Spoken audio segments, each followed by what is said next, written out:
It's a beautiful day for some DSA, and welcome back to the Cozy Club, my friends. My name is Cozy Gamer, and guys, we were just hit with loads of character content of Big Hero 6, and we have not been able to do all the regular videos because all of my attention and time had to go to Big Hero 6. But now that that event is over and we've covered a large majority of what I've wanted to for Big Hero 6, I want to step back and let's go check out some of the older characters that we haven't been able to go after or talk about all the way. Now, today's video, we're going to be showcasing or talking about more in depth Mr. Stitch Experiment 626. Now, on Wednesday this week on my Twitch, we're going to be talking about the tier list all together as a group, and I should have an updated tier list coming to you guys very soon. But in the meantime, I wanted to bring this video out to you guys, as well as be looking out for a Big Hero 6 counters guide. On Monday, Labor Day, for most of us, we were able to go through a lot of different compositions and look what is the best team without Baymax that's going to be able to take them out. Now, today we're going to be going over ability priority for Stitch, his stats in the later game, and of course, a lot of you guys don't have access to a T7 7-star Stitch. I would say actually many of you do not. So I wanted to show that today. You guys are going to be seeing one battle that just showcases the craziness of damage that he does and what it looks like when he counters against Big Hero 6. He does so many different moves, and I like to call it a Super Saiyan Stitch, if you will, as he is going to be just ramping up that damage, and once he's gone full Super Saiyan, he'll be doing some incredible damage. Now, we're gonna hop on over and look at first the stats, guys, for Stitch. If you look right here, you can tell that he has 1,567 offense,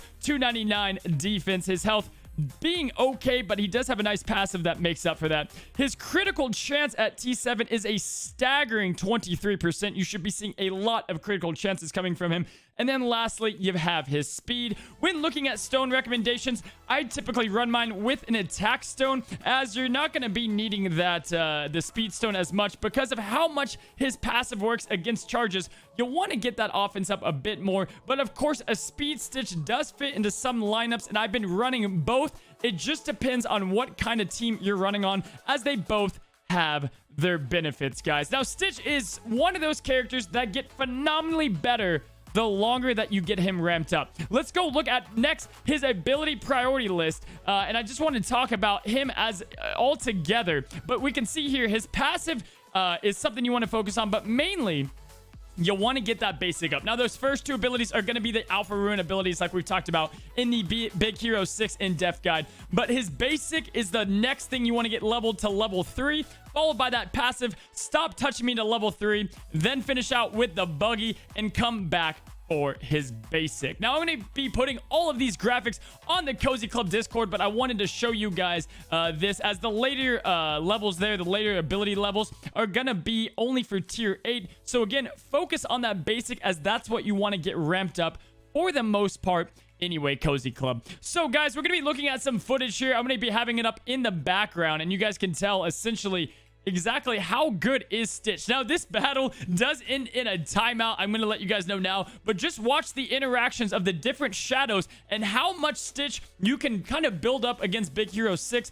We're seeing the Stitch Tower event come back really a lot more often than I once thought, and that's a good news. And actually, altogether, I did like how the Stitch Tower event works, and I do hope that we see some characters introduced this way in the future. We just got Onward back. We're probably due to see Toy Story villains somewhat soon. But what I want to talk about is Stitch altogether.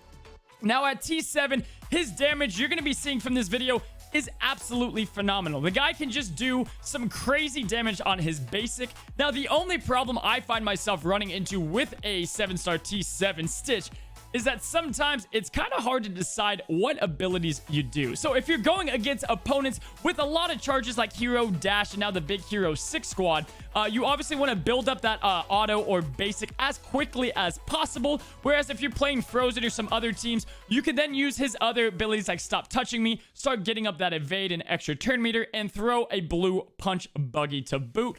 All of his abilities do some great things, and it just depends on who you're playing on what you want to do. But once he's maxed out that basic attack and he's gone full Super Saiyan, you can pretty much nuke any character in the game. Now, is he in the meta? That's the question I keep seeing.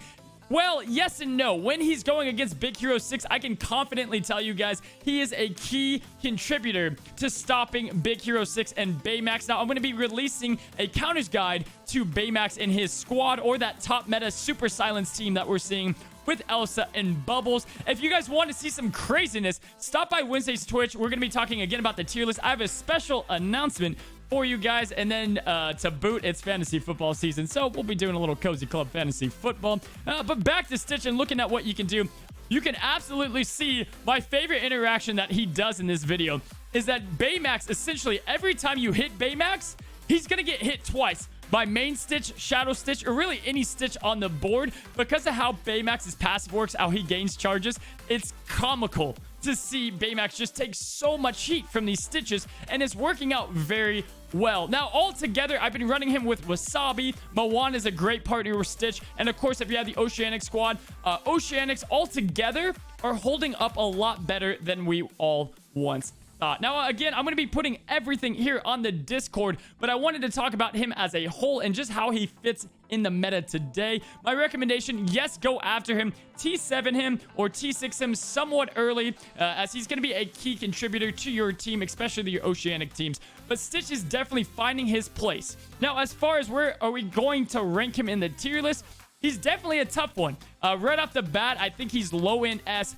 top in A as far as a damage character goes, especially with these charge mechanics. It does depend how many characters come in with charge in the future built into their kit, but I do like that that's going to help him stick around. However, when looking at T8, he didn't get too much of a bump up. Now, I will say that he did get a nice little bump to his blue punch buggy, which I'll show you guys what's going to happen at T8. But outside of that, that's really the only ability that's going to be doing anything crazy per se. At his blue punch buggy at T8 is going to be, if this ability defeats an opponent, Stitch gains 20% speed turn meter per Oceanic teammate. So yes, on Oceanic teams, he's going to fit in quite nicely. But again, that's going to be at T8, and a lot of characters are going to be pumped up at that point. Altogether, Stitch is doing some great things, and I personally want him to be really good. I still have some things that I need to max out on him personally. I got to get his gear all the way done, but he definitely makes some spots in some of the squads that I'm running in Sorcerer Tournament and what I'm seeing in the top in Alive PvP, guys. Wanted to bring you guys just a quick snippet and a look at what Stitch looks like at this level so you guys can see some of these crazy damage numbers that you're seeing here on the clip right now. Altogether, the guy's a basic machine. Think about Dragon Ball Z, just Super Saiyan. Once you have him built up, he's ready to go. And then at that point, he's a Sith Stitch assassin, if you will. The guy can blow through evades. He doesn't care about the heroes on the field. And again, he keeps Hero, Dash, Baymax, and Manicore in check with no problem. Of course, Honey Lemon as well and Go-Go are all no problem for Stitch. And I love watching how he interacts with them. All right, guys, that is really going to be it for the video today. I just wanted to bring you guys this little sneak peek of Stitch. Again, we've got a very heavy week full of content, and in general, we're going to be introducing some new series. We're going to be having some quicker clips talking about characters so that we can get more content out there to you guys. Guys, check the description below if you want to join any of the communities, Discord, Twitch, Patreon, you name it. I'll see you Wednesday on Twitch. And until next time, my friends, stay cozy. This is looking a little bit more interesting now. He can get harmful immunity up. He's going to get the taunt going, which I'm actually okay with. I think we can still kill him in one hit with Stitch here. Oh my gosh! Someone clip that. You've got the double take essentially there, or the double effects in which he's going to be getting those charges. So essentially, you get attacked twice with